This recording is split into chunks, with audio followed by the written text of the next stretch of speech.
Hello and welcome back to Matchday Matinee, the show where we look at cinematic takes of the beautiful game of football. I'm your host for today, Adam, and I'm joined as ever by Mark. How you doing, Mark? Awesome, Adam. How are you doing? Pretty good, yeah. I'm in a good mood, you know. Like, the world's starting to come back to life. I feel like there's going to be a day when we don't have to say that. It's not too far away. We've been to football games and stuff. Lots of football games, right? Yeah, two of us. I mean, we've been to a couple of Canada World Cup qualifiers. We went to a Canadian Championship match. Those are always lovely midweek games. An extremely rainy Canadian Championship game like that. I would like to say that's the worst weather I've been to, but when I went to that non-league game when I was back home, it was like hailing. Oh, that's right. So that wasn't even close to the worst weather I've been to this year. But honestly, like I'd want to have two extremes. For a Canadian Championship match, it's always like terrible midweek weather, so like downpour or something, or it's beautiful sunny game on the weekend, which it never is. So it's kind of, it adds to the kind of element of it a bit, which is cool. Yeah, and then those Canada games are pretty cool. Genuinely feels like something's like building. Like both, like the team seems to be on it. And also people seem to like really care and getting into it in a way I've not seen. Like I went to a Canada game maybe like 4 years ago. I forget what game it was, but it was nothing like that. No, because that was probably a World Cup qualifier match as well. But at that time there was like a slim outside chance that we would have actually qualified for the World Cup. Yeah. But I mean, like the biggest barometer now that the team is actually catching notice is that you go on Ticketmaster and people are trying to resell tickets for like $400 a ticket. Yeah. So yeah, that's kind of catching the mainstream, I guess, which is it's cool. I know you want to like people want to gatekeep like, oh, it's opening up to a wider audience now, but no, we need to have the amount of support where you're kind of marching down college and celebrating a Canada win. You need to have like every casual involved as well as like the people who have been there for 20 years. So like that's how it's happened in the US, right? Like it's slowly built up there, and then when they've done reasonably decent in World Cups, people are like, that's when people have started to get carried away, right? Like, you want that bandwagon. Yeah, you have to. You need that back. That's how you know when it's going back to when we did Summer of Des, and Jimmy Hill talks about how you know when it's made it popular because like all the housewives are talking about it. Like you need that. Yeah.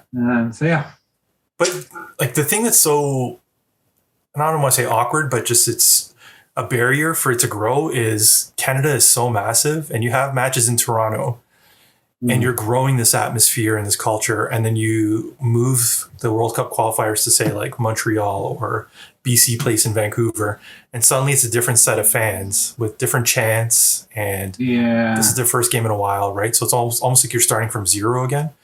And like, I don't know, in England, it's much smaller, so I'm assuming it's not totally the same thing, but it's much smaller. Plus, England, with the exception of when Wembley was being renovated, always play their games at Wembley. Okay. And then with the only exception to that now is before a major tournament, they'll play like one game up north somewhere. So like before the Euros last time, I think we played a game in Sunderland or something. Yeah. But otherwise, they always play at Wembley, and it's always like they've got that core of like Club England fans that always get tickets, always sit in the same seats. And people at most would have to travel like 2 hours to get to the game. Yeah, exactly. Which they're doing now anyways for Toronto, right? Like if you want to see a game in Toronto, you're coming from London or Hamilton or out east, you're going to travel 2-3 hours anyways. Yeah. But other teams do it, like Germany do it. They rotate, but then it's not as big a country like you said. Yeah, and they have the culture growing for over like that's true. 100 years now, right? Minimum. Yeah. So, cool. Yeah. What else have you been up to, Dan? What have I been up to? Lots of work. And then, of course, you and I have been involved with the Credit River Cup. That's taking up a big chunk of our time. Awesome initiative. So for the uninitiated, the Credit River Cup is a Mississauga competition that we started in 2019. We've both been involved in trying to get a Canadian Premier League team to our city. But at the same time, we kind of just realized that we do have a couple of pro lower league clubs already existing in our city. We put our heads together, Sauga City Collective, and started the Credit River Cup, which is a competition between, at the time, 3 Mississauga clubs, and now it's 2 Mississauga clubs, Sigma and the North Mississauga Panthers. But Adam, you were kind of key in bridging that competition with the fundraiser initiative for this year, which is the Indigenous Network. Yeah, it's been a cool thing. So part of my work, I'm involved with them somewhat slightly. I help. We might get referrals from them and stuff for some of our work stuff, and also we host some of their like programming on our website. So it's everyone has their strengths in this stuff, right? Like some people have got contacts in like the stock world, which I don't have. My strength is the connecting with the non-profits and having a chat with them. But it's good. Like it gets like I learned stuff about their services I don't know. It also ends up helping me out in work, kind of, which is that's good. Useful. So yeah. That's the time of record. At the time of recording, it's next week. I guess by the time this is out, it'll be this week. Probably right around now. Yeah, but yeah. Go to the Twitter account for that. So that's at Credit River Cup on Twitter and Instagram. And the fundraiser might still be up at that point. We've reached our goal, which is amazing. I think we reached our goal of $1,000 in 2 days. But we're not stopping at $1,000. And there are prizes available too. Yeah. So if you're in Canada, if you're in the GTA, you can win tickets for York United, TFC, and Forge FC. And if you donate a minimum of $30, you also get a cool Naria bag with a little emblem. Credit River Cup / Saga City Collective. So it's really cool. Speaking of people's strengths, you designed the logo on the bag and it's pretty good. It's pretty cool. Yeah. Again, a lot of work went into that, like a lot of back and forth, which went by you sending us different drafts of what people liked and stuff. And yeah. It's fun though. Different process working with you guys versus working with a professional club. I get a little bit more pull in these situations. Right? Yeah, that's true. I can veto edits that I'm not too crazy about. Totally. Okay, before we started, I also want to talk about something else I've been up to. Playing some video games, as I'm known to do. So as we record, the successor to Pro Evolution Soccer came out, eFootball 2022.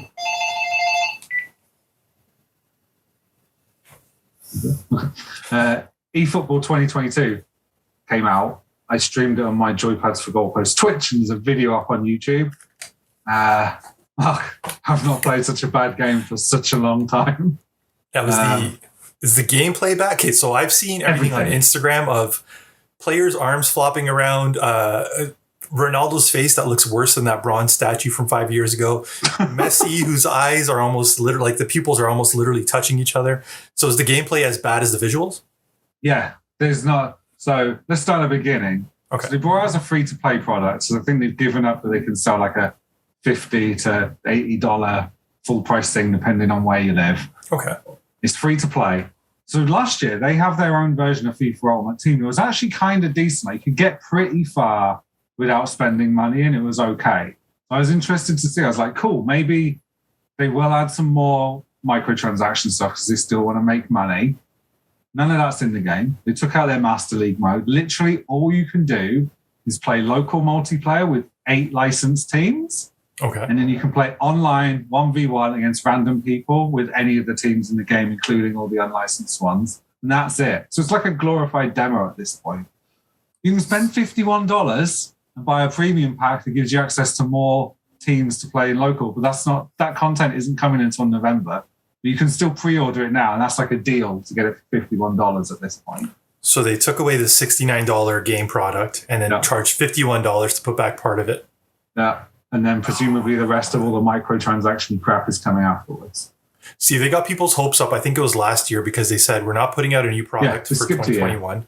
We're just going to put a DLC update that gives you all new clubs, kits, and players. Yeah. And people thought, man, this is what we've wanted in FIFA for years. Yeah. Like, we don't need to buy. And that worked. Like, last year's Pro Evo was pretty decent. Like, me and the Laps Gamer boys played, we had like a mini tournament of it. Yeah. And it was pretty decent. Like, the gameplay, like, it's different to FIFA. And we only use licensed teams to try and get around that because a lot of people can't disconnect. A lot of people find it hard because there's no licensed teams in there, and it is tricky to feel as connected. Not everyone wants to do all the editing it needs. But the gameplay, so they moved engines. They used to use a thing called the Fox engine, which is the same that they use for like the Metal Gear Solid games, the more recent ones. Oh, yes, they moved to Unreal Engine, which is more, there's a lot of open source tools for it and stuff, and textures and stuff, and you can get it, and they could outsource a lot more stuff because everyone uses Unreal Engine. Yeah. But that seems to be where a lot of the problems are. Like the weird things you've seen with like stretch player models are all because everything's just broken. The thing about when the thing that you've seen of like Messi's eyes stretched and stuff, and there's one of Ronaldo's face like pulling off his head. It's like every time a player collides or something, the model doesn't move with everything that's on top of it, kind of. So the skeletal structure beneath. Yeah, the skeletal structure is doing one thing, and the overlays, like the polygons that are overlaid over it, doing another thing. Because I saw like De Gea catching a ball or something, his neck was actually like stretched backwards. Like Yeah, he looked like a giraffe. So like Ronaldo is a good picture. Like when I was talking to the Laps gamers before, one of them compared it to, do you remember the like bug the farmer in Men in Black 1? Who's got all the bugs coming out of his mouth. Salt, and how his face sugar. He wants sugar. Yeah. Yeah, his face is like stretched and doesn't quite look good because it's an alien. That's how Ronaldo looks. It looks like they took his face over a complete... His head's so boxy and square. It doesn't look like him. It looks like someone's wearing a mask over him or something. So that's like... I know like WWE 2K does it, like NBA 2K, where you can actually do a game face. So you take a picture of your face and then you map it over the character. Yeah. And then you get it close enough and you're like, yeah, I'm fine with this. So that's basically what they did probably. Yeah. But except they're a professional game company. Yeah. And then you get to the gameplay and it's like you're kicking, the ball's made out of lead. There's no weight to it. Like you can hold down A and do the most powerful ground pass you can and it'll just trickle across the floor. But I always hated PES though. Like it never felt...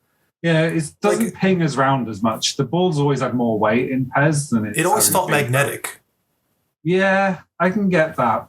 But this doesn't feel like that anyway. The ball just does what it wants. Feels like trash. And then I had a problem. I lost it makes you play a first friendly. I lost it to the computer. Like my first goal, the keeper just ran out for the ball and just ran straight past it.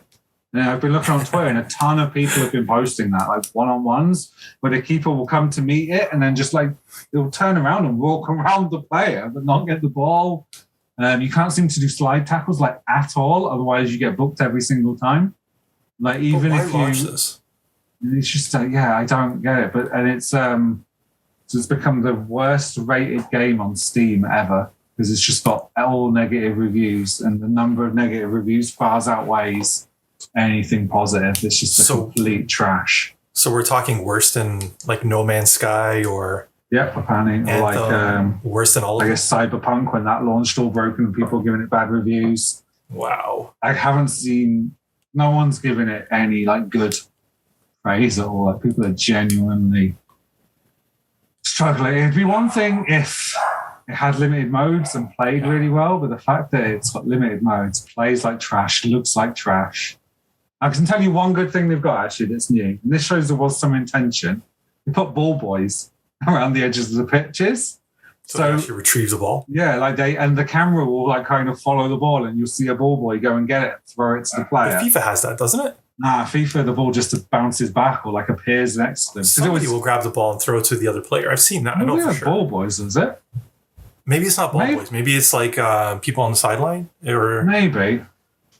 I can picture somebody throwing the ball to somebody to give them a throw-in.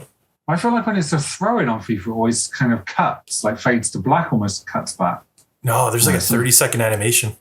Long time since I played FIFA. I can't remember. I downloaded the trial of FIFA 22 to play that and do some videos of that as well. Yeah. I played the like career mode, whatever they call it. I don't know. It used to be called The Journey with that character, but I'm not sure what it's called now. Actually, the game like went right into it. So you wake up and like David Beckham's texting you, and then you go around Paris with Lisa Zamouche, who's a freestyler. Oh, okay. And then you meet up with like Thierry Henry, and I've seen clips of like getting recruited by Ole from Man U, and there's a whole like cinematic mode to it, but I'm not sure what that's under. It's got to be like The Journey. Because the last two didn't even have that. They had those Volta like story modes, didn't they? Which were decent. It was okay. It's like 2 hours long. But you know what? The first Volta mode was like 6 hours long, and it got so boring by because it was like, here's like play all these tournaments and so this whole story. The 2 hour format with like the unlockables after that was a cool way of doing it. I mean, the one thing that'll get me back to FIFA now, like actually buying the game full price, well, two things. I'm at the point now where I don't want to play FIFA day one unless they add the Canadian Premier League. I'll jump back into it, even though I know the teams are going to be trashing it and it will be like an uphill battle playing with any team. Or if they add back in the Creation Center from FIFA 14, I think it was. Do you remember that? You could actually go onto the EA website and upload like custom club logos. And you would import yeah. Yeah, so like the job I was working at the time was really lax. So I'd spend some days just building out entire, I think it was League One Ontario teams or even like Canadian Soccer League teams. And they would look pretty good. Like fictional leagues. And because you can do all that stuff in Pro Evo, like in the game. Only on PC though, right? No, on PlayStation. Oh, that's right. I think, you can import the option files. Yeah, because there was a Credit River Cup edit by Rob. Yeah. Rob, our friend Rob, yeah. That's right. Cool. Anyway, there's another game out. Go on. Guts and Goals. I think I sent this to you a while ago. But it's the arcade kind of, it looks like what was that Rampage game called? Like River City Rampage or something? River City Ransom. Oh, yeah, okay. It's got that kind of like 8-bit look and it does soccer, but with like baseball bats and stuff like that. That finally came out. I was going to remind you of that. Oh, okay. We'll look into this. Looks a bit like there's another one called Super Bloody something like that. It's like a mixture of ice hockey and football. It looks kind of similar to that, but less gory. Mm-hmm. Okay, cool. Right. Cool. I've derailed us for long enough with video game chat. So, Mark, what are you wearing today? It's a very snazzy looking shirt you've got on. This was part of a kit binge I went on like a few weeks ago where I was popping into winners and every week I was coming out with something new. This is the 2020 Korea pre-match kit. I love it. It's not very flattering on me. I mean, stripes are never flattering on most people. Yeah.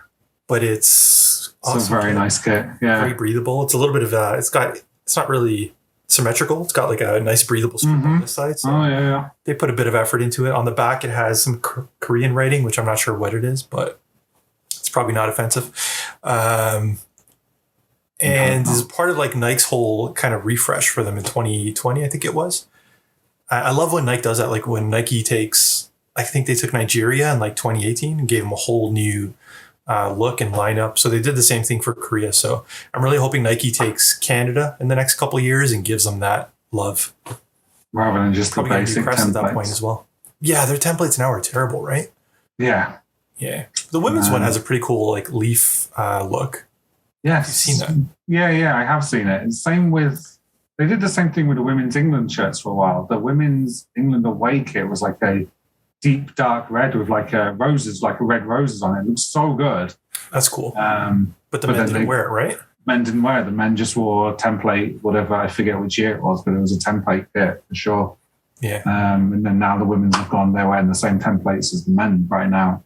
Cool. It's disappointing, but yeah, it's a cool thing. You bought me, whilst you were there, you grabbed me, not that one, the other one, just the black and white one, which is in this pile here. I think it's the whole, I have that one too. Yeah. It's in here somewhere. And then I also grabbed Canada training kit, which is a horrible template, but also from Winners. So people in Canada, check out Winners. And there's a lot of Man United kits and Juventus kits there as well, whilst I was sifting through. Really? Yeah. Like smaller sizes, but... Kid size, okay, yeah. I bought my daughter a Man United kit a couple of years ago. I never found any men's sizes.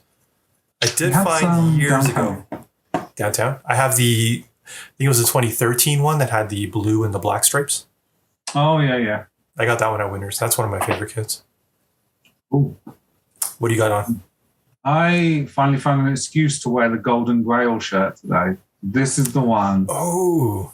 Because the reason I'm not staying. Yeah, so this is so I had this kit as a kid. Obviously, the kid size will not fit me anymore. It's still at my dad's house. And then I bought one off eBay. I was like, wow, bargain, great. It did say it had like a stain on the arm or something, which I got rid of. But then as I was taking out the washing machine, looked on the back of it, and it was like a whole bunch of stains. I was like, this is disgusting. So I'm absolutely gutted. I used all kinds of cleaning products, couldn't get it out. Ended up getting refunded off eBay. So I was like, oh, nice. This is legit disgusting. I don't know what this is. But then finally did manage to get one. Paid a little bit more than I wanted to.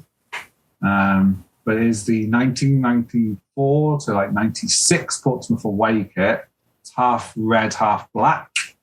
It's pretty nice. And the reason I decided to wear this today is it's the closest kit I have to the season that this year's movie is mostly based around. Cool. So I was like, finally, I have an excuse to actually wear it. Sponsored by Goodman's. I don't know if Goodman's were a brand over here. They make TVs and stuff. They're like no, definitely. I don't want to say like a budget TV brand, but like a And they made hi-fis and stuff. Probably the only like international or like bigger kind of like national company we had around this time, because after this we were sponsored by like a local newspaper, then we were sponsored by a mobile phone company of a cell company that only existed in Portsmouth, then we were like sponsored by like a printing company and stuff. So yeah, it's kind of a bigger sponsor. When did you guys get the Beanie Babies? Beanie Babies was 2000. Oh really? That was like just at the cusp of their major crash. We were in the We came up in the Premier League then. Yeah. Oh, you mean Beanie Babies crash? Beanie Babies crash, yeah. Yeah. Yeah, they're not. Yeah. So why the red and black? Because I know salmon is one of their like. No. Down the years, we've had a lot of red away kits. Surprisingly, I don't know. It's weird. Those are the colors of Southampton, right? Red and white. Yeah. Oh yeah. Okay. So there's some people that will refuse to buy away kits when we have red on them, but if you go and look through the history, we have had red more. I've got like 4 or 5 other ones lined up there. Yeah. And then this season, with our third kit's this copy of this kit, basically. It's a bit like TFC tried to integrate blue into their kits, which is the color of their like biggest rival. But they did it to kind of appease fans that were pissed about the Argos moving into BMO Field. Oh, okay. So they started adding some blue elements around the stadium, and then they were like, here's a blue kit that honors the Toronto Metro's Croatia from 30 years ago. And people are like, we know what you're doing. Yeah. So like people are so cynical and don't fall for that stuff anymore, right? Like it's too savvy these days. Yeah, some corporate people sit in a room thinking they're really clever, and it's like, someone's going to see through it. Yeah. Okay. Yeah, that was a good chat. Cheers, Mark. So should we get down to today's movie? We should. Good movie. Okay. So we are covering a movie called Marvellous, which was a BBC drama television film first broadcast on BBC Two on 25th of September 2014. It's a 90-minute movie directed by Guilherme Farino and written by Peter Boker. It's about the life of Neil Baldwin. Now, the cast is made up of, it's a cracking cast, really, when you start to look a little bit deeper and see what some of them have done. So you have Toby Jones, who people might recognize as Armin Zola from the MCU. He was also the voice of Dobby in the Harry Potter movies. And he was also noticeable for being in Doctor Who. Tony Curran, who played Lou Macari, the manager, was also in Doctor Who, playing Leonardo da Vinci. No, Vincent Van Gogh. What? Vincent Van Gogh. Is it Vincent Van Gogh? That's literally the only thing I know him from. I've seen him pop up in other things. You know what? You're right. It is Vincent Van Gogh. Totally. That clip pops up on Reddit like once every month, and people are like, here's the most beautiful scene in the history of television. And then it's that scene. That's where I recognize him from. Yes, it is Vincent Van Gogh, not Leonardo da Vinci. You're thinking of Assassin's Creed or something. I don't know. Right. Anyway, Gemma Jones plays Neil's mother. She is famous for being Bridget Jones' mother in Bridget Jones, and she's also in Harry Potter. Greg McHugh as his friend Malcolm. He's less famous, but I'd really encourage people to watch a student sitcom, Fresh Meat, which he's in with Jack Whitehall. And then Nicholas Greaves as Reverend Mark, who is famous for being a Hydra agent in Captain America. So we've got like a mixture of MCU connectivity, a bit of Doctor Who, and a bit of Harry Potter all mixed in here. Also, interestingly, Guilherme Farino, the director, was also directed 23 episodes of the hit TV show Entourage. And he is the sports editor of the Guinness Book of Records.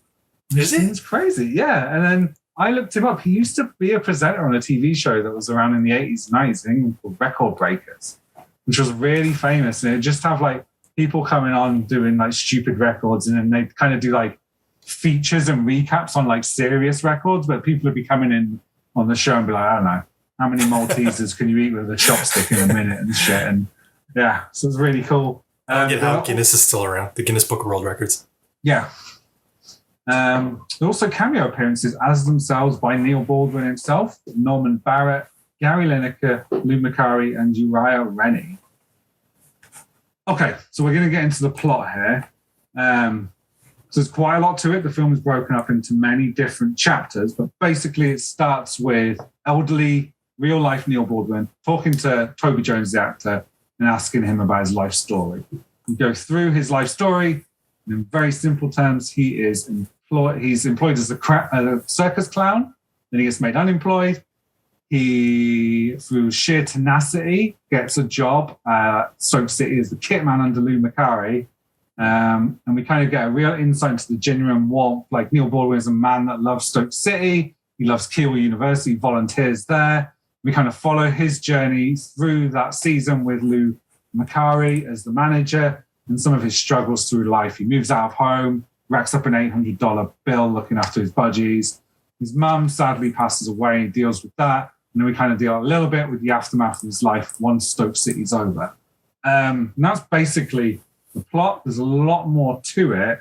The plot does a really good narrative device of bringing up these huge, big title cards, very garish looking, that's flash up, and it kind of helps to break down our little conversation a little bit, Matt. So kind of, we can talk a little bit about some of that.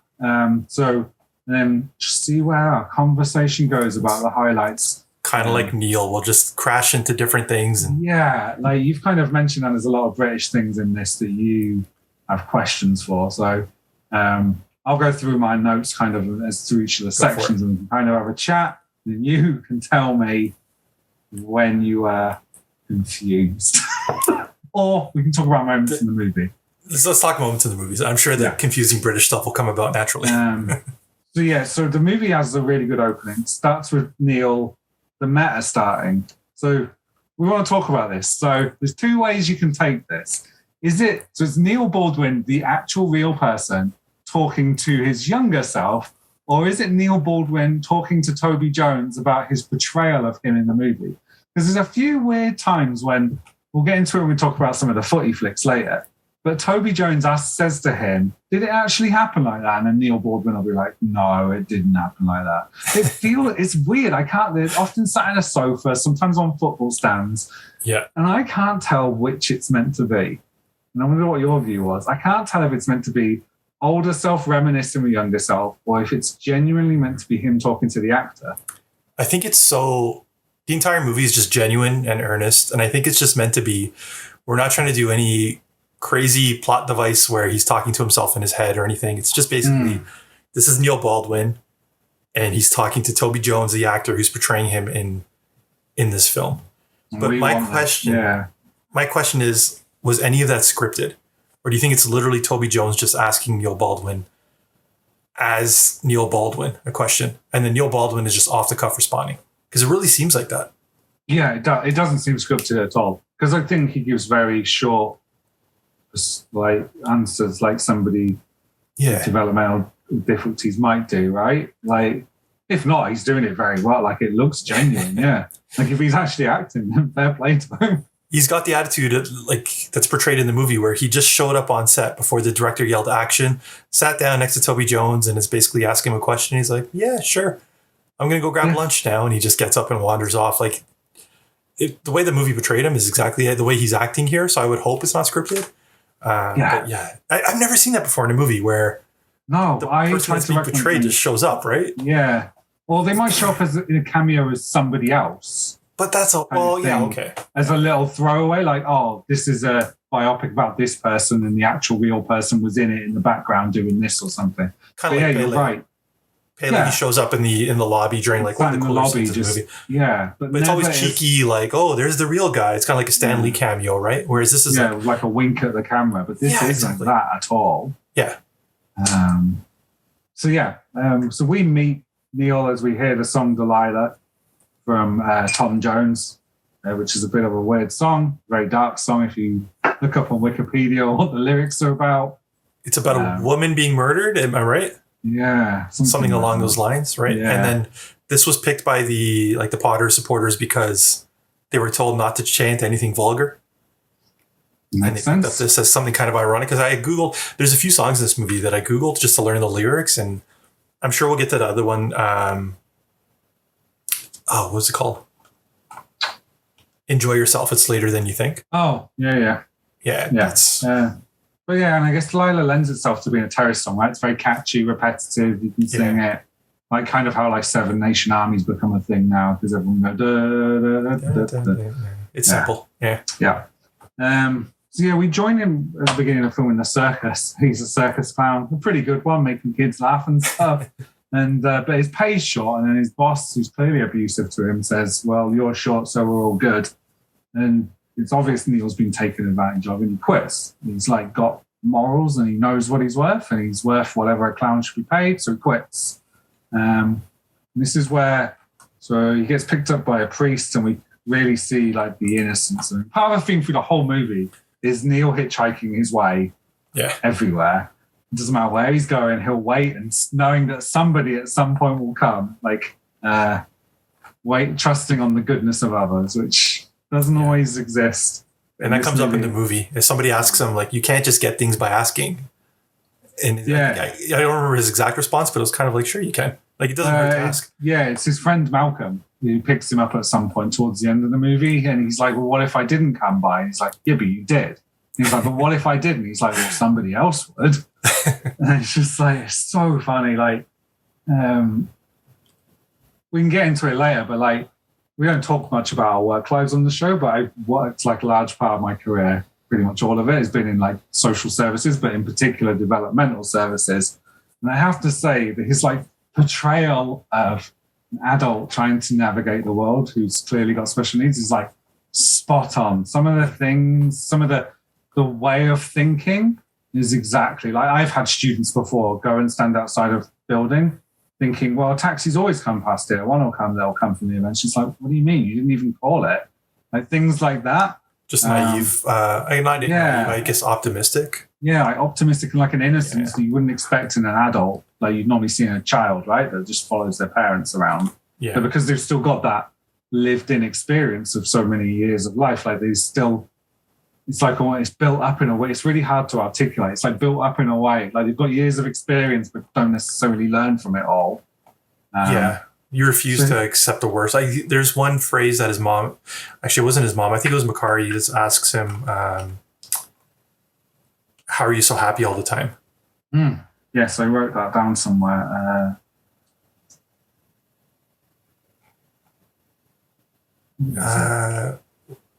How do you always stay positive? He says, I always wanted to be happy, so I just decided to make it be. If bad things happen, think about good things. And like what? And then he asks him the best signing you ever made. And then he says the cleaner the shorts, the better the player, means they've stayed on their feet longer. So just his whole outlook on life, like he thinks it's good if a player's clean. Yeah. Yeah. It's like Toby Jones's performance in this was so good. Like, he has such range as an actor. It's like we mentioned about him being in the MCU. There's a completely different character in that. He's in a sitcom called The Detectionists. It's about some like country metal detectors. Again, they just go around with like the metal detectors? Yeah, with Mackenzie Crook, who plays Gareth in The English Office.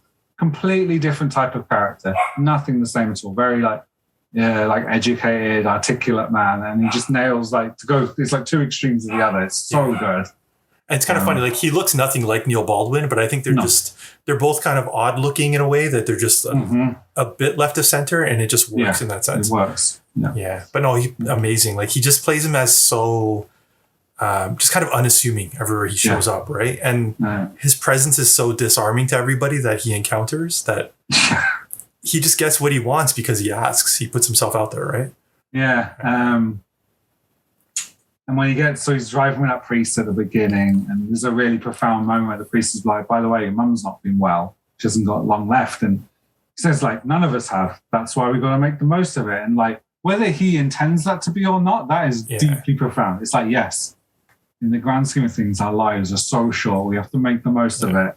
And he knows that in his own way and still is happy despite that. Like there's no hint of like existential dread in him. He just wants to make the most out of every single day. There's no point in dreading over it. So that song that plays throughout the movie, Enjoy Yourself, It's Later Than You Think, which is actually by a Canadian band.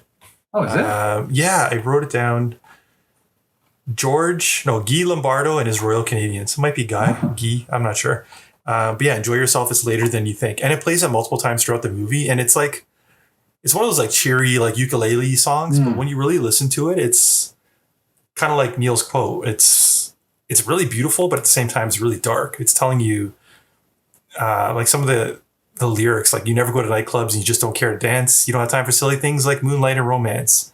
You only think of dollar bills tied neatly in a stack. But when you kiss a dollar bill, it doesn't kiss you back. right? Oh, nice. And even like tying in with Neil Baldwin, I think you had said like he stopped a girl from committing suicide by dressing as Santa Claus. And there's a line in the song about a beautiful brunette broke your heart, put the gun down, today's not your end, you'll meet another beautiful blonde or redhead. Right? There's so many moments like that in that song. And yeah, it's perfect song for this movie. Yeah, that is... I'm going to have to look that up more and look at those lyrics more. I didn't pay much attention to it whilst I was listening, because I think I was concentrating on him too much. Yeah. I've had it stuck in my head since I watched the movie. So I Googled it, right? Just to want to know if I should put it on my playlist, which I might. Just to make sure that the lyrics are okay. Decent, yeah. So then we get the first of the framing moments where Neil's guide to gate crashing university. And this is where we first get a glimpse of just like what a genuinely like nice guy he is. He goes to Keele University every single day when freshers start and introduces them, says, "Hi, I'm Neil, welcome to Keele University," helps people that are lost and stuff. And he doesn't work there, he's not paid, he's not even an official volunteer when he first started showing up. He just started doing it out of the kindness of his heart. Why does he put on the priest collar? I don't know. I think it's because like throughout the film there is like he talks about his faith a lot, doesn't he? Yeah. And he quotes the Bible at certain points, yeah. Yeah, he quotes the Bible throughout. His faith is different to that of his mother's. He goes to a different church to her, things like that. So I don't know if maybe it's because no one will doubt a man of the cloth, maybe, so he thinks it will give him legitimacy. Or it could be another fancy dress in his head. But for the purpose, right? Yeah. So he used the chicken costume later in the film to distract the team and to distract the fans and to cheer the team up. Maybe he thought, people will believe me if I'm dressed as a priest. Yeah. It could be as simple as that, because there's always a purpose to each of his outfits, right? Yeah. So we get that. Then we get Neil and the job market. He goes to the job centre. He's memorised the phone number of the Clown Association because the woman asks him if they got any jobs at the circus. He's like, no. And he mistakenly thinks she's asking for herself. But he really wants to be Stoke City manager, but he draws the line at Port Vale. This is the moment you had talked about before with the egg. Pulls out the egg, and it's got his face painted on it. And he says, as long as you paint your face on a egg and you mail it off to some official clown association, at that point you've trademarked your face and nobody else can copy it, which I guess has to be a thing because there are clown characters like Bozo and... I just looked it up, actually. It is true. The Smithsonian Magazine, since the 1940s, the way to copyright a clown's face is to paint it on an egg. For some, the egg has been the canvas of choice for registered performers' unique makeup designs. And it's just stuck since then, I guess. Do you boil the egg first? I guess you'd have to hard boil the egg. Hard boil it, yeah. Otherwise, that's brutal. But it's still going to... actually, hollowed out. So hard boiled and hollowed out. Poke a little hole in it and then drain it out. Yeah. You have to eat the egg and you still have your likeness trademarked. Yeah. To ensure that the full face paint was painted out there before they had any sort of 3D models they could use, and to ensure no two clowns were alike. That's hilarious. There's actually some pictures of collections of them that are in museums. I guess there must be, if it's in the Smithsonian's website, there must be a collection at the Smithsonian. It's in the Institute somewhere. That's really cool. Incredible. So a nice little attention to detail, whether that came from the script writers or whether Neil himself said to them, Neil's like, you've got to remember the egg. Because the important thing about this film is you go and look up a lot of these facts and to think that can't have actually happened. And with the exception of one moment in the film, everything pretty much seems to be like, yep, this is what happened according to him or according to other people that worked with him. None of it's fake or embellished or anything. It's this is actually a really good performance by Toby Jones, but based on a lot of fact, not just based on a true story, but pretty much a true story. So up to this point, we haven't had anything too crazy, but as you move through the plot, I'm gonna call BS on some of them and see if they actually happen. We can do a quick Google search. So after the job interview, they go shopping, and Mum is trying desperately to teach Neil about how to do shopping properly because she needs him to be independent when she's not around. a legitimate fear a lot of people have for their kids, whether they have special needs or not. Like, you want your kids to be fine when you're gone. And for her, that means him being able to go out shopping and not always having to rely on other people. Be self-sufficient, yeah. Yeah, he doesn't get it. He's always sneaking food. He puts biscuits into the shopping cart. He puts fruit pastels in, and she has to tell him they don't count as fruit. Okay, fruit pastels. What are they? Like a sugary, chewy gummy. Comes in like a tube. Very good. Sorry? Fruit by the foot? Kind of, but they're fruit like roll-up. round sweets, separate sweets though. Different flavours. Not a sheet? Not a sheet, no. But similar taste, I guess, but with sugar on it. Does it look like it was sweets. Fruit at some point, or does it look like it was made from like a chemical plant? No, it's made from a chemical plant. They're just round, sugary sweets. I'm trying to think of anything here that's similar. Just a candy, I guess. Gummy. Yeah, they're just wine gums with like sugar. Wine gums with sugar, I guess. Yeah. All right. But they don't taste like wine gums, because wine gums have got a unique taste. These taste like fruit. Wine gums are my second favorite candy behind Mike and Ike's. I like a wine gum. Yeah, good texture. Maybe bad. We find out he's into birds, and he gets an £800 bill for his lighting bill and heating because he's got to keep his budgies alive.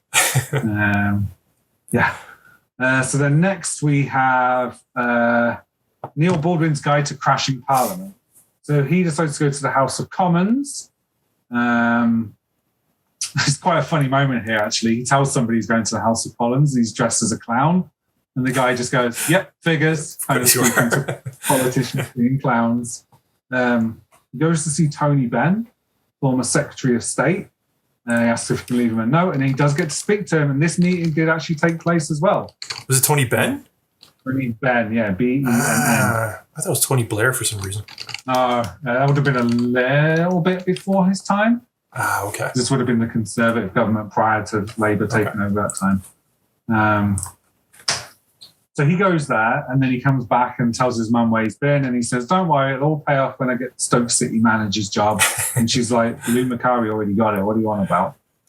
So he goes and waits there the next day, greets him and everything as he comes in, and then it being his first day in football management committee, he's there for like 15, 16 hours or something. And Neil waits the whole time through rain, cold, everything. All he wants to say is, if you need anything from me, you know where I am, let me know. I'm here for you. What was he working on? He was working on something in the parking lot too, right? Was it like a roster sheet or something? Oh, yeah. I don't remember what that was. Yeah, something. It might have been, because I think before this, they introduced the Neil Baldwin Football Club. Oh, yes. And he's writing the list of players or something. Yeah, the formations for it. And that's such a cool story too, yeah. Yeah. Says his face didn't fit as a clown. It's very nice of Lou to give him the time of day. And this is the other side to this. It's all well and good. Neil's tenacity and stuff.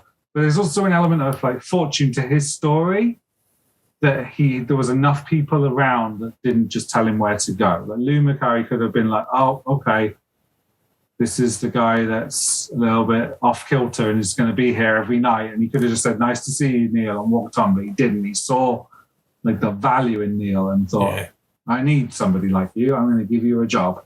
Mum doesn't believe him. No one seems to believe him. Mum even goes to see Lou at some point and tells her that he's the right man for the job. And then one of the funniest things is we start to see Neil's sense of humor in and around the players. He dresses up as a chicken. And then, so it's two purposes. It makes all the players laugh when Lou's giving his team talk, but it also distracts the away fans from hurling abuse at players. And instead they hurl abuse at Neil, saying, what the fuck are you dressed like? What are you doing? The conversation between Neil's mom and Lou Macari, he dances around the question of, is there something wrong with Neil? Does he have learning difficulties or something like that? He doesn't directly ask her, and she almost doesn't acknowledge it. So I'm not sure if they've ever. Well, Neil was sitting as an adolescent, he was sitting in the classroom or the principal's office when that was told to them, right? But aside from that, you never see him in any special programs or anything. At least no. And thing is, he might be slightly of that generation where it's a little bit too early for that kind of stuff. Okay, he would have just been identified here in Canada. They call it NOS. So first you'll have a learning developmental delay, they'll say, or a learning delay. Yeah. And then in the past, once you got over a certain age, they'll just say you have a disability that's NOS, and it just means not otherwise specified. And that kind of becomes your tag. And it's just like, yeah, they're just delayed. Some people will even say like slow, and it's just like that kind of stuck. So thinking of this era, he was probably went through the school system a little bit too early to have been diagnosed in a way like a child is now. And you get that scene where they're on the bus, and I think Toby Jones asks him, like, did it ever bother you when people were bothering him because of his difficulties? And Baldwin just answers, like, what difficulties? Yeah. Like, I can't tell if he's playing coy or if he understands and he just says, people are going to be people, and you know what I mean? Yeah, it's probably like a bit of both. Yeah. And he's always like, around this time, it's when they actually see one of the players call him something derogatory. Yeah. And he doesn't seem to care. He just carries on with it. He carries on aligning the kits and everything. And only takes so much. Yeah. And it's like he must have in his life faced so many things. And he just carries on with it with that like happy disposition. Yeah. Kind of around here, we see him lining all the kits up and he's like doing it perfectly. And it's about like, all right.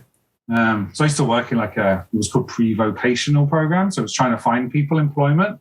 Yeah. And it's like, that might sound, you might have, say somebody in a wheelchair and you think it's impossible. What can they do? They have learning difficulties, they're in a wheelchair. It's about, you might be able to find somebody a very specific task, but they still have a place somewhere. And if you find like the right employer, I used to work with a guy that loved ironing. Found him a job at a school uniform store. And he would go there like 2 or 3 mornings a week and just iron all the school shirts to put up on the shelves. That's really cool. And it's like a perfect job for him. Yeah. Because all the sales assistants hate ironing. Yeah. But he does it. He comes on delivery days, counts them all in, irons all the shirts, puts them all up. Done. That's cool. And it's like about finding that place in society. And for Neil, it was a bit of an exceptional story. Yeah. Played to his strengths for sure. We get rid of the scene with the Scottish, where he dresses up as like a stereotypical Scottish man, like big belly, ginger beard. Kilt? A kilt, yeah. A sporran, which is a little pouch in front of the kilt. He's got a Highlander, I think it is, right? Would be. Yeah. And so we have the film footage and it cuts to the real footage of when it actually happened. Such a good way of doing it.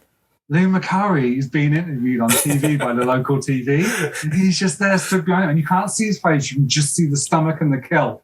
And it's hilarious. And like, you can tell Lou doesn't find, like, the wrong person might be like, you made me look like an absolute idiot on TV. What the hell is wrong with you? Yeah. But Lou McCurry just gets it. Yeah, it's never mean-spirited. It's all for a bit of a laugh. Yeah, he's pulling up the kilt above his stomach and you just see his big gut. It's so good. It's funny. Like, I think Neil Baldwin, the actual person, is a bit taller than Toby Jones, but they're both very bowling pin shaped. And they nailed that shape perfectly, the body type. But yeah, he's lifting up the kilt and you see the stomach popping out. And then it cuts to the film crew that are filming the interview. But so those are modern. That's a modern take. Yeah. And then, they use the actual footage from the Lou McCurry thing. And it's such a good way of doing it. Like, why have Toby Jones recreate that? It's just perfect. Yeah, it was so good. Like, why get an actor to try and pretend to laugh how Lou McCurry was and trying to laugh whilst also still do the interview? You couldn't have done it justice. So genuine. Yeah. And that footage is out there. It's around this time as well that Lou McCurry says about Neil, like, he doesn't have an angle. He's just the most genuine person. He's quick on the uptake around here. Like, he's really like a fixer and knows how stuff works in the club, and it all just molds together. And like Lou's like, of course, like, we're going to look after him here and stuff. And he gives a team talk that's hilarious as well. He's doing an impression of Brian Clough, and it's like a really good impression. Like, so I didn't know this story going in, and I was like, I think he's doing Clough. But why the tuxedo? I don't know why he's wearing tuxedo. Why? I don't know if that's just another funny costume or what. But the voice was spot on to me. Because then Lou McCurry's like, was that supposed to be me? And he's like, no, Brian Clough. Brian Clough. Yeah. And it's just like, he calls one of the guys Thumper, and he's like, my name's not Thumper. And he's like, if I call you Thumper, your name's Thumper. And this is what you've got in your noggins, which means head. It's very weird, funny. It's very funny though. But they go out and win 3-0. He's like, go out there and score more than the other team. It's so good. And I guess he's doing the whole skit in his mind, right? But yeah, he's never breaking character. And it's like they're laughing beautiful. at it. They're not laughing at him. They're laughing at his performance. No. Like genuinely is a funny thing. But that's the entire movie, right? I think that's why Toby Jones works so well in this, or even the Neil Baldwin character. Like they treat it with so much respect, and you're never laughing at him ever in this movie. And look how many films of certain eras that will laugh at people with disabilities or laugh at people. And it's just like, this film doesn't do any of that. Like, I mean, it's so delicate. If this was done in the 90s, he would be cross-eyed and slurring his words or drooling or something else like really offensive. You know what I mean? And yes, totally. Yeah, they nailed it. So next is Neil Baldwin gate crashing to the boat race, which again, hitchhikes there, and he always goes to watch it like down by the actual riverside. But he's on the boat. Yes, He watches it from the boat. And that's another funny thing. Like this guy's been given the opportunity of a lifetime to be their kit man. Yeah. He's like, you better be here for the next win. He's like, I can't be here. I got a boat race. Yeah. Well, you can watch it on TV. Oh, I don't watch it on TV. I'm on the boat. How did you get on the boat? I asked. Yeah. Just so. I have met people like this in my life, though. Who, again, through work, that they want something, so they get like their parents to help them write letters, and it preys on the generosity of people. And like people sometimes, I'm putting it the wrong way, saying praying, but like it's not. It's well-crafted letter, and then the right person, like a celebrity or something, opens it, and the story touches them, and then they're like, "Fair play to you. I'm going to reach out to you." And it's that kind of story. Neil just seems to have so many of these moments in his life that it seems unreal. Storm, but it's not even. It's the generosity, but it's also the patience, right? A lot of people don't have that patience to deal with somebody of his personality. True. Yeah, but yeah. So it's after this when.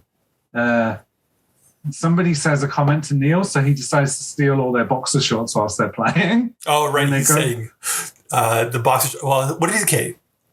Were they 60 quid or 60 pounds? 60 pounds, same thing. What's a quid? So a quid's short for pound. Jesus Christ. So they're 60 pounds. So it's like saying a buck and $1. Yeah. $60. Same thing. Okay. Same colloquialism. Yeah. Okay. So they're expensive. Like, who's spending 60 pounds on boxer shorts? Neil says, he asks him, how much do you pay for yours? He says, I don't pay for them. My mom gets them for me. My mom gets them for me. And again, he ain't trying to be funny. Like, that's fact. Like, my mom buys them for me. Yeah. And then so he steals all their boxer shorts and puts them all on, one on top of the other. And he puts the 60 pair bottom on the bottom. Put them on the bottom. And then he's like, I'm wearing all of them. Yours are a waste of money. They're chafing right on my undercarriage. And it's just like like everybody's laughing except for the one guy who's fuming. Yeah. But it's so funny. And he just looks mad. He looks ridiculous in them. He's got all these boxes piled up. But he takes throughout the entire movie, he takes no shit from anybody. Yeah, like he's like, right. Yeah. And he deals with stuff the only way he knows how to do it. He's like, I'm going to get you back. Yeah. And you're not really going to be able to do anything because everyone's going to be in front of everyone and everyone's going to be laughing and you're going to look like the knob if you try and do anything. You're the ass, yeah. I think his mom asks him, like, people are going to be rude to you or something like that? And he's like, people are going to be nice to me. And if people aren't going to be nice to me, there's going to be others that are. Yeah, it's true. Yeah. So we get to a little bit of a sad moment where so mum collapses and she's in hospital. He thinks he's helping her by telling her that she's healthy, like the doctor and stuff, and the doctor's kind of getting a little bit flustered because he's like, oh, she's good. She's much healthier than me. She's always eating fruit and vegetables. I don't eat fruit and vegetables. And then he's like, can you get the consultant? And he's like, oh, she doesn't need a consultant. She needs a doctor. And he's like, Dr. Syed is a consultant. He's like, oh, is that Mr. Syed, the consultant? He's like, yep. And he's like, oh, very good friend of mine. And it's like obviously a learned thing, he said. Everybody that's ever done a good turn to him is a good friend. Yeah. Or anyone he's met who's given him the time of day is a good friend. Can't go past this scene without mentioning that Portsmouth get a mention in here because somebody asks Neil, are we going to beat Portsmouth for the weekend? We haven't gotten very many Portsmouth references this season. No, low.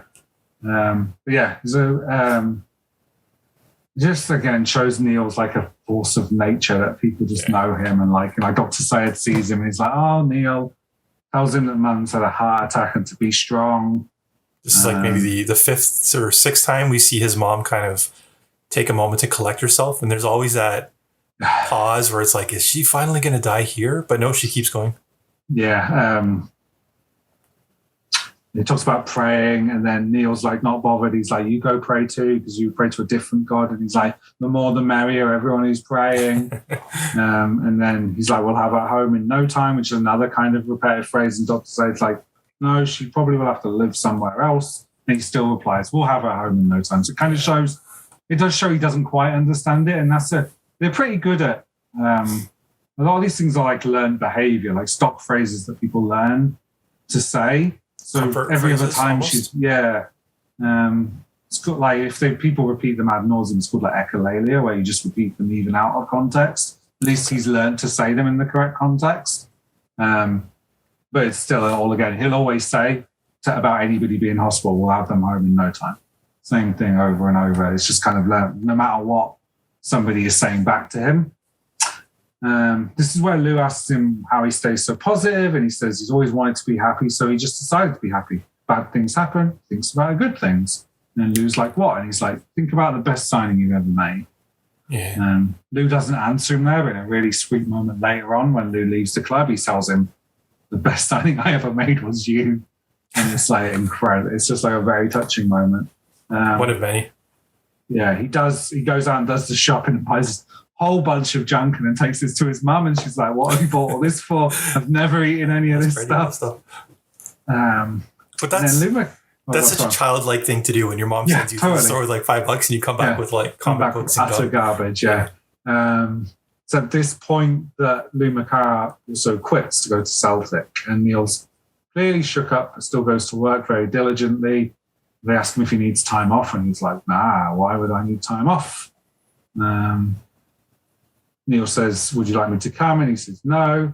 Say they have no hard feelings. And at this point, Lou tells Neil that, unbelievably, he is going to play for Stoke City in midfield, and he gives him the number 12 shirt. And then Neil says, I'm not as quick as I used to be. And he says, it doesn't matter. The first 2 yards are in your head anyway. Kind of talking to that like football intelligence, right? As players slow down. Like we'll talk about Ronaldo right now in this era. Like Ronaldo, age 37, is not the Ronaldo that was originally at Manchester United. Yeah. He's still got it because he's adapted his game. He's an extremely intelligent player. Never mind. It'd be out of date by now, but Cavani's, I think, 34. Yeah, same thing. Or Ibrahimovic. There's a whole clutch of them, right? They're just... Cavani looks like he should be slowing down, but he gets like faster every year. I swear he's faster now than he was at PSG. Same with Ibrahimovic. I swear he's stronger than he's ever been. He's not as mobile as he used to be, but he shrugs people off the ball like you wouldn't believe, like much younger men as well. But, yeah, that's true. But maybe it's like, I don't know if it's like player scientists or people learning how to take care of their bodies better. Yeah, I did think about it because there's more and more of them happening, right? And it's happened with defenders for a while, or like central, like defensive midfielders, goalkeepers. It's happened for a long time. It's only like now that we're starting to see it with like more dynamic, like attacking players. So maybe because used to be keepers playing till they were like 42 or something. Yeah, exactly. It's cool. We're getting to appreciate players longer, right? But, sorry, I digress. No, it's cool though. Get players with longer careers and get to enjoy them for more, right? Yeah. So the testimonial. So he actually has a shave and stuff because his mum accommodated him before. And he wears his best suit and goes to see his mum. He tells her all the good things he's done and how he's going to play for Stoke City tonight. And she starts to cry. Now I kind of can't tell if she's crying because she knows she's dying, or if she's crying because she's like, Jesus Christ, he's still not grown up. He thinks he's playing for Stoke City tonight. And it's kind of like that moment of like, oh my God, how's he going to look after himself? He thinks he's playing football tonight. I took it as pride. Like I think he's going to be okay. Yeah. Okay. So we get to the game, and Neil is sat on the bench, and then Lou says to him, right, you're going to go on, get in the box and cause them problems. Score one for your mum, Neil, he says. Or Nello. He takes off the player called Thumper, and he's like, well played, Thumper. And the guy's like, it's Bomber, not Thumper. It's just like such a great opportunity. You can tell he's like soaking it up. Like it's like even to this day, if I somehow got an opportunity where I could come on for Portsmouth in a friendly, it'd be incredible, right? Like, let alone if I was somebody in his position, older, what have you. Like, it's just dreams come true. You would be nervous as hell. Yeah. Whereas Baldwin is just, he's stretching in front of this massive crowd, and it's like he's at a day at the park. And he's like running around and doing really well. He's trying to get involved. And then the ball goes out for a corner. And you see the corner we played, and all of the Stoke City defenders, like kind of attackers, are pushing the other players away. Like, no, give Neil a go. Give him. And then you see Neil jump up and land a perfect header. Go straight in. Brilliant. We later find out that's not actually what happened. No. Who asks who? Did it actually happen like that? And it did not. No, it didn't. And it cuts like a sad changing room. And he's like, I must have hit a bobble. And then Neil says, Lou, I'm really sorry for letting you down. After I slipped my marker. And then he's like, well, maybe it was when you fell over. And he's like, yeah, I did sky the shot a bit. Like, he's genuinely disappointed he didn't score one for his boss. Testimonial. So funny. And this is where he tells him you were the best signing I ever made, no contest, and he shakes his hand. It's like also funny but not funny now is where he finds out his mum's died. But of course, for whatever reason, he goes to the old people's home dressed as a clown to find out this news. Yeah, why was he dressed as a clown?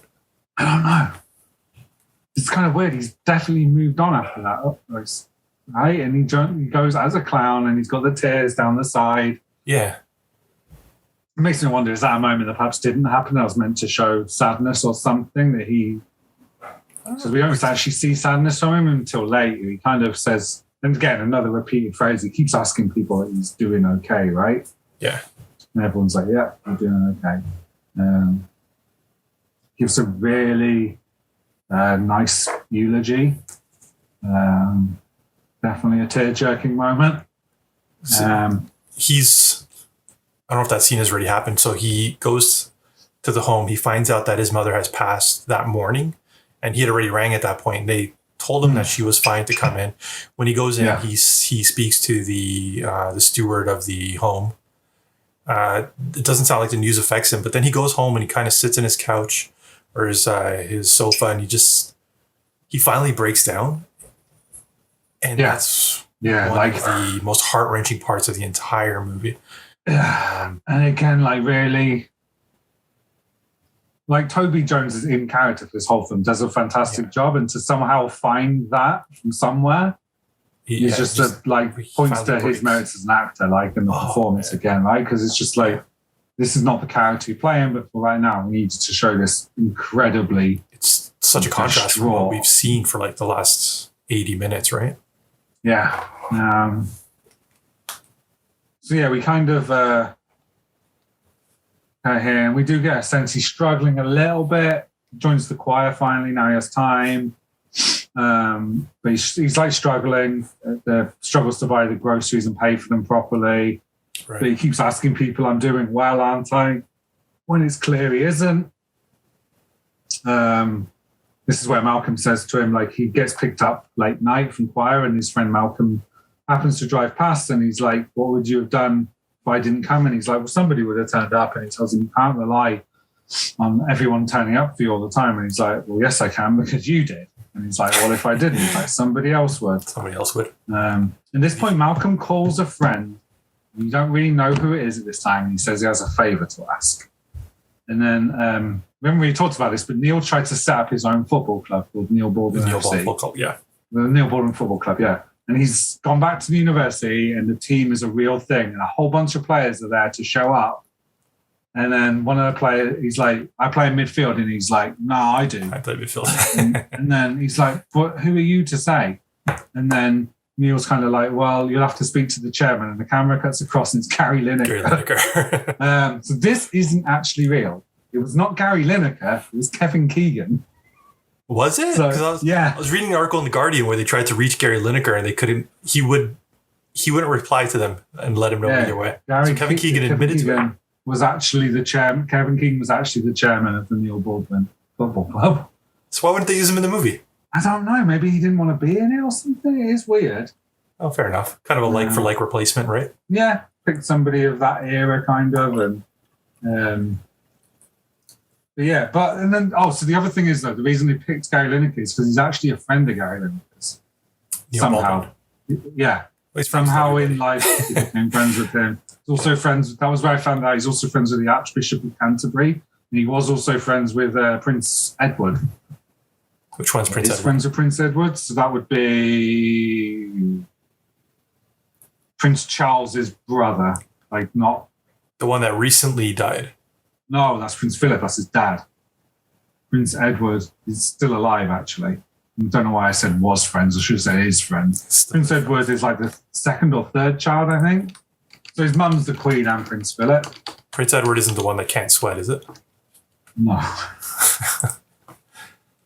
Prince Edward. I don't recognize this guy at all. Yeah. Okay. Anyway, his friends. He's got famous friends anyway.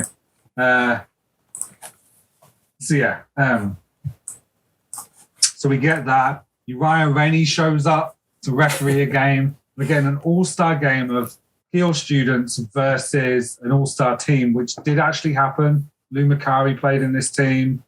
Gordon Cowans, who's a real player. I don't know if Uriah Rennie actually refereed it, but he was actually a Premier League referee, one of the first late black ones in the 90s, like mid-2000s. I think early 90s, wasn't it? Might have been. I don't know. He was around for a long time, it feels like. He had a long career. He was a Football League referee before that. In this game, Neil misses a penalty, and the referee orders it to be retaken because the goalie was off his line. Steps up the second time, and he scores. And we see a collection of other Stoke... does this really well. So he takes the penalty, and it cuts to a collection of a whole bunch of actual Stoke goals, and then cuts to all of the players, the Neil Baldwin Football Club players celebrating with him. And then we kind of get a little a montage thing where we should get some facts. So Nello the Clown is still a legend in the clown community. Neil is still the manager of Neil Baldwin Football Club, and he's won Player of the Year for the past 42 years. 42 times. Malcolm and Neil have been friends for 50 years. Lou Macari is a pundit, and Neil still talks to students at Keele University. In 2013, he was awarded an honorary degree. We see him being awarded that. That's pretty much the movie. Did you Google so when did this movie come out, 2014? Yeah. Did you Google if he won the last 7 years Player of the Year award for Neil Baldwin FC? You figure somebody must have disputed it at some point, right? Yeah. I didn't Google that. But all that stuff is true, that he's still got that club. He did get given an honorary degree in honor of his work. He was also named Stoke Supporter of the Year in 2015, so after this film. But yeah, he also has a book as well, which is largely what this film is based on as well. So it's called Marvellous, the Neil Baldwin story, my story. And he wrote that with the help of his friend Malcolm. So they kind of helped him publish it, I guess, and get all his thoughts down. And he also got a British Empire medal in the 2019 New Year Honours list for services in the community. Is that the MBE designation? Possibly. No, this is BEM. I don't know if that's different to MBE. Not sure. Like, I know Marcus Rashford got one for all of the work he's done. For helping children with school dinner stuff, yeah. I think it's pretty obvious we quite like this film. Yes.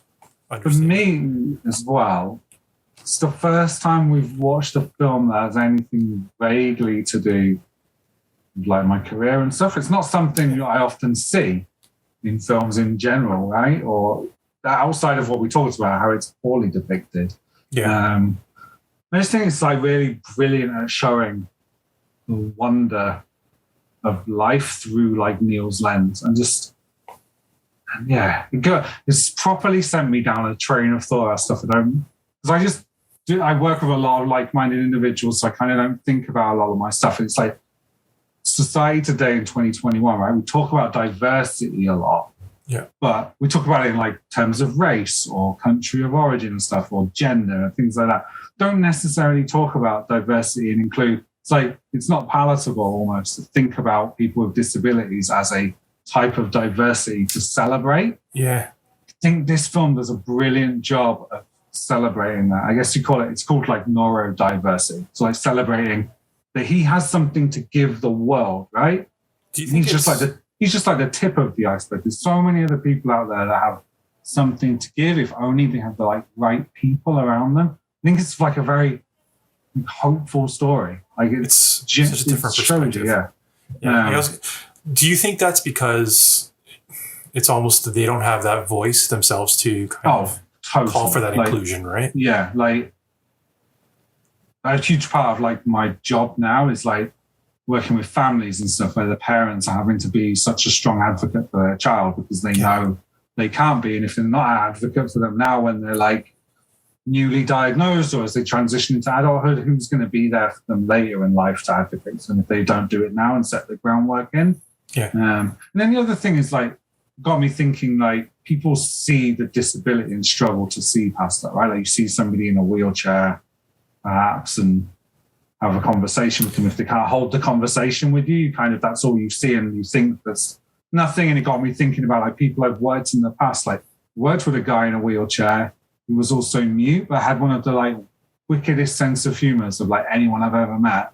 Who do like the stupidest things with like go into dark rooms, hide, and then make like a noise when somebody walked in to scare people, like stupid things like that. They had a really good sense of humor, but somebody sees him in the street in his wheelchair and thinks there's nothing there. And it's like, there is. Yeah, you just automatically label and define them because that's the biggest attribute you see of them, right? Yeah, exactly. Yeah. When I was in college, there was two students or two colleagues that were both in wheelchairs, right? And of course, in college, that's kind of your time to go out and party when you're done classes and stuff like that. And yeah, I guess a bit at first it was jarring, but I mean, every Wednesday night, so I was in journalism, so we would do Monday, Tuesday, Wednesday, work on the school paper. Wednesday night, as soon as we hit send on that paper off to print, we would go down to the pub and party, right? And every single Wednesday, I mean, they were there with us. Yeah. It took a bit to get kind of, not get past that or seeing them from that perspective, but they became part of the group, right? And it's just a matter of reaching out and kind of integrating and speaking with everything, right? Speaking to different people and getting different perspectives and just reaching out and having that dialogue, right? Open dialogue that kind of bridges everything. Yeah. Well, I think coming to a different place at a football club would like genuinely would have been without Neil. Yeah. And think about that about other people. So like you've got people that are in your like friend group there. Would have been a different dynamic without those guys kind of thing. It's like you go have different experiences and stuff. And it's just like people need to this film just does it. It's really hard to articulate. This film just does such a good job of it. Yeah. And some of it is beyond that, some of it is like his sheer tenacity. Some of it's blind luck. Some of it's him being surrounded by the right people, asking the right people. Like even when he wants to see Neil Benn, the politician, he passes the note to that police officer at the door. He passes that to the wrong police officer. He might screw it up and toss it in the bin and not care. Yeah. But for whatever reason, the guy's like, yeah, okay. But even like the cop is like, he's probably not in. Well, can you go see if he's clocked in? I'm not supposed to leave my post. And it's like, well, can you go find somebody else to do it? So funny. And it's like, it's that perspective. And it's almost like word that simple, right? When he talks about how are you happy? And I've decided I want to be happy, so I've done it. Yeah. And I guess from a child's perspective or somebody with special needs, it's so easy to just see it that way, right? Where it's just a tunnel vision of black and white, very black and white. Yeah, right. And for a lot of people, you want to see it that way, but no, there are so many other things that are happening in life that you kind of focus on, right? Yeah, like you think how we all struggle. Yeah, and how we all struggle to like juggle our family lives, our work lives, and everything, and the clashing of all that, and the anxiety inducement we get from that, and then not being happy as a result. And then for him to just be like, I can be happy, like I'm either am or I'm not. And it's like in adult life, there's always something dragging you down. You'll be perfectly fine, and something happens, and just look at what he brought to like Stoke, right? Yeah, it's almost infectious. But so this movie. Okay, I haven't watched this other movie since I was a kid, but Forrest Gump, I watched it when it first came out, and I must have been, I guess, 11 or 14 or 12 at that point. Yeah. But he seemed like such a simpleton, and like it was the same thing where he kind of found himself in all these situations where, I don't remember, but I think he owns like a shrimp thing at one point, and he goes... Yeah, owns a shrimp thing, meets Kennedy. Yeah, but the way he's portrayed in Forrest Gump, or like Tom Hanks portrays Forrest Gump, is a really simple character that just kind of like an idiot savant that kind of stumbles into these situations. Yeah. Whereas this is kind of like a real version of somebody who doesn't hear no and opens himself to these situations. So I don't know, man, this should be more popular than Forrest Gump. I know Forrest Gump is like the I agree. Big Spielberg blockbuster, or whoever this is a much better portrayal. Yeah. Obviously smaller stake story, like he's not just his impact on one club for 1 year kind of. Oh, but then also all the students. Yeah. Killed for like decades. But yeah, I get what you're saying. It's true. Like, think about how many lives he's touched, right? We're talking about small scale story, but how many thousands of people in a stadium for Stoke, players on that club, people that he's greeted every day at the Keele University. How many freshers weren't late for their first lesson because of him or something and set them off on the right path for their studies? Like, yeah. The clown stuff, like kids bringing kids joy by like pouring glitter on their heads and stuff. Really good. Yeah, really good film. All right, so let's move on to number ones at the time. The number one song at the time was All About That Bass by Meghan Trainor. Wow, it's been 7 years already. Yeah. So that's a hell of an earworm of a song. Very catchy and annoying. Yeah. But it was pretty big at the time. I remember. And she's still around now, right? Yeah, she's made a nice little career for herself, yeah. Number one at the box office was The Equalizer, Denzel Washington. Not a film I've ever seen. I'm not a Denzel fan. Just like I hit and miss. I like him in some things. Yeah, I don't know. I think, what's that film where he sort of travels through time? Where you can look back and he's trying to stop a woman from getting murdered by seeing how... train? There's something on the train? Source Code. Maybe there's a bit on a train. It's a bit on a bridge. I can't remember what it's called. Oh, I'm trying to look for it really quickly now.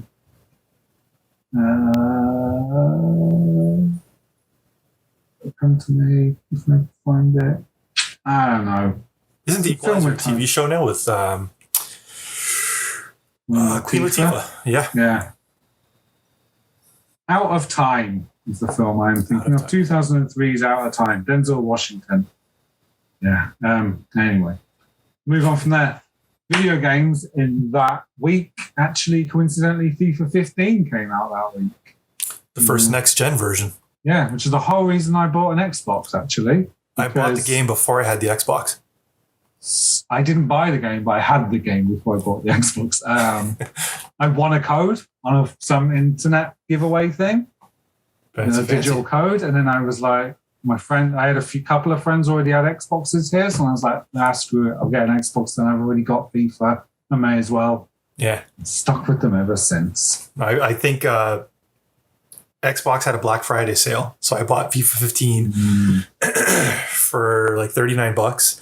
And then I bought the Xbox at Christmas. So for a month I had it sitting in my like Xbox account with no way to play it. And I remember it being pretty good. I think that was that the first year they added international women's clubs or teams? Remember, but it was a good version. The only problem with it was one of they kind of flip-flop between this a lot. Where pace matters and then it suddenly doesn't. So that was one of the years where if you had a fast winger, they just bomb down and you could just pile crosses in left, right, centre. 1 year defenders are like OP'd and the next year they nerf goalies to like account for that. Yeah. And football at the time, Portsmouth lost 2-0 to Burton the week before this film came out, which is somewhat bizarre because we literally lost to them 2-1 2 days ago. 2014 saw the LA Galaxy lift their fifth and currently last MLS Cup. With David Beckham. Yeah, I guess it would have been with David Beckham. I watched that one. That was a good one, yeah. David Beckham is such a smart like marketer. So they won the MLS Cup, and the first thing he did was run to get a British flag. Of course. What's the name of it? The Union Jack. Union Jack, yeah. And then he held that because I think it was his last year with the Galaxy. And then anytime you saw the shots of them winning the MLS Cup, there was this giant Union Jack. So like all the attention was on him. Yeah. That guy knows brand. Yeah. And it wasn't long after that he played for Great Britain at the Olympics, yes. What was it? In 20... Interesting. When was the Olympics? 2016? 2012 would have been London. Yeah, 2016 would have been Rio, I want to say. Oh, okay. So maybe he just played for England in the 2012 ones, actually. We only had a men's team in it. We don't typically send the men's team. Also, Greg Varney was 2 weeks into his term as manager of TFC. We all know what happened after that. He was that the bloody big deal? He was appointed 31st of August 2014, so he'd just been 2 weeks in. So, yeah, maybe Jermaine Defoe was signing around this time as well. I'm like 90% sure that was 2014. Yeah, January 2014 was when we did the bloody big deal campaign. We brought in Jermaine Defoe. Man, what an exciting time. Yeah, because that was Defoe. Michael Bradley signed around that time as well. And then I think we had... somebody else. It wasn't Altidore yet. It was another guy. We had the goalkeeper as well, right? Julio Cesar. Yeah. It was a big signing, like a big deal, like an international goalkeeper. Yeah, he had like a cup of coffee with us and then went on to the World Cup. And we had another Brazilian player named Gilberto. Oh, yeah. Yeah, so I don't know if you've ever seen it. So there was like this amazing moment from TFC at that time where they weren't great. Like we were in the start of a rebuild that actually was successful at the end of it. But there was a moment where Jermaine Defoe, there was a free kick. Jermaine Defoe puts the ball down to take it. Or Gilberto puts the ball down to take it. And Jermaine Defoe starts arguing with him where they actually get into a shoving match. And he's like literally, I'm Jermaine Defoe. I'm the one that's going to take this. So they get pissed at each other. Jermaine Defoe walks away, giving him shade.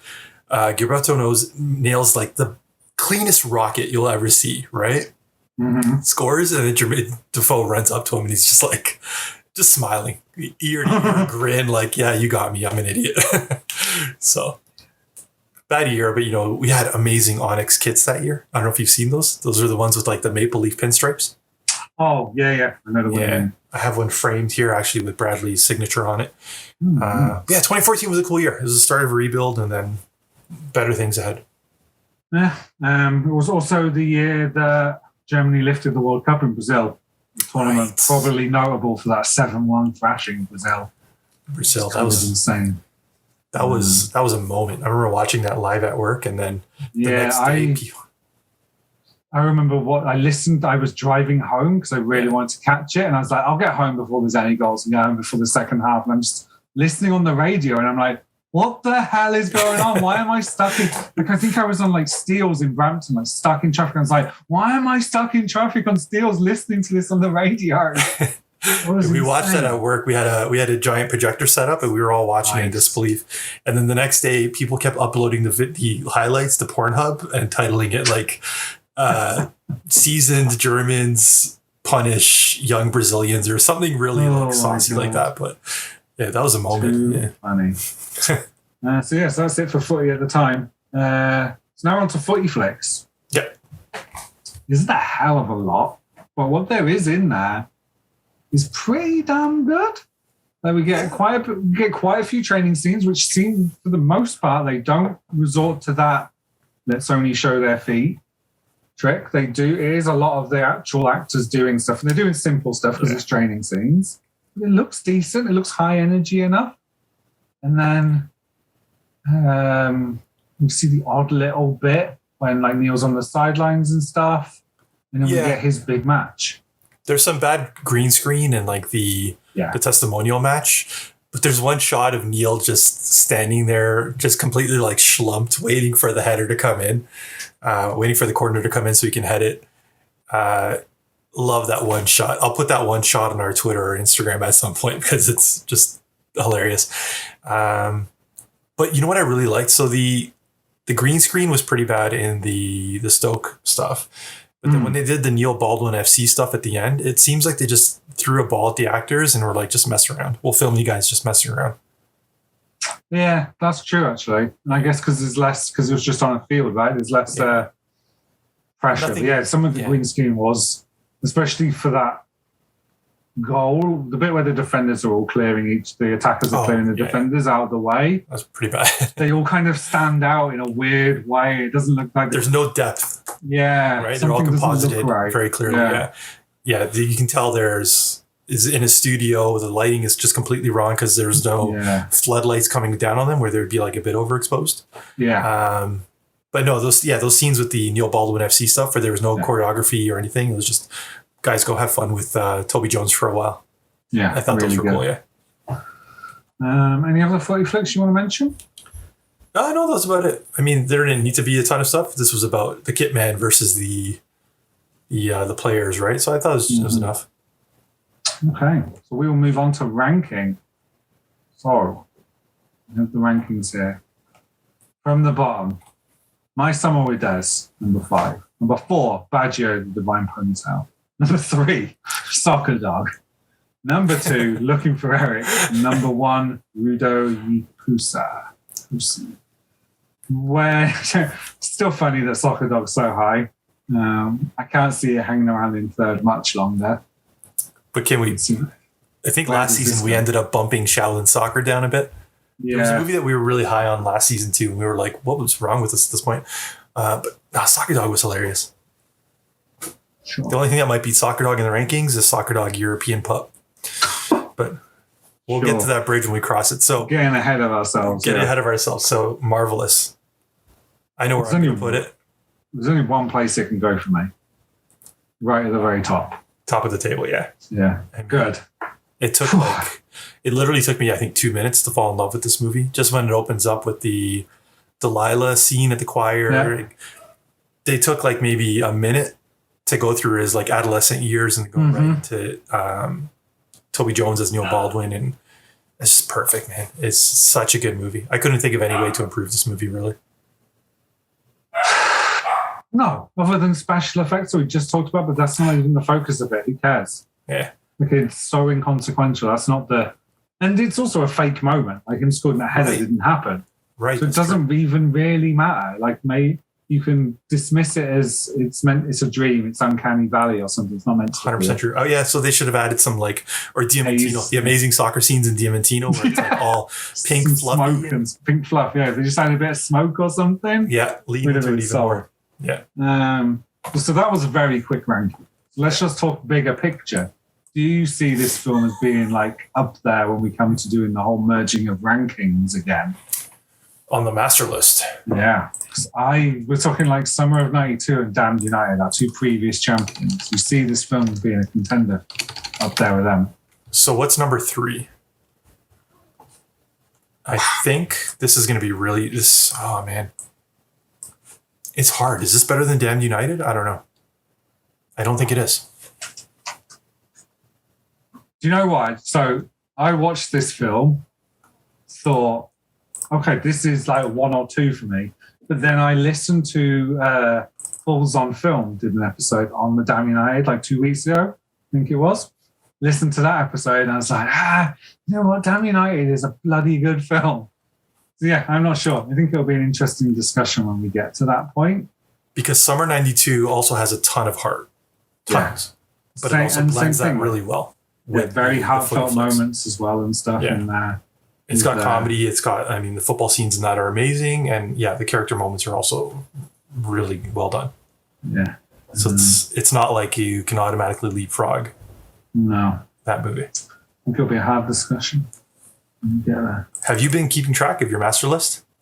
I've been trying to, but yeah. Okay. I have mine on the drive. So don't look at it. But I've been popping these movies in. Because you did that last year, right? Yeah. So yeah, I've been putting them in on my own little table. So I got an idea. Wait a sec. Okay, I screwed something up here. I opened mine up and I took a look at it and I had Soccer Dog ranked 5th overall, which is definitely not. Jesus. Everyone can look forward to that at the end of the season where we argue about Soccer Dog being 5th. Jesus. Okay. So that's going to do it for today. Mark, why don't we plug our social media a little bit? You've been really busy. We should. Scheduling a bunch of content on there.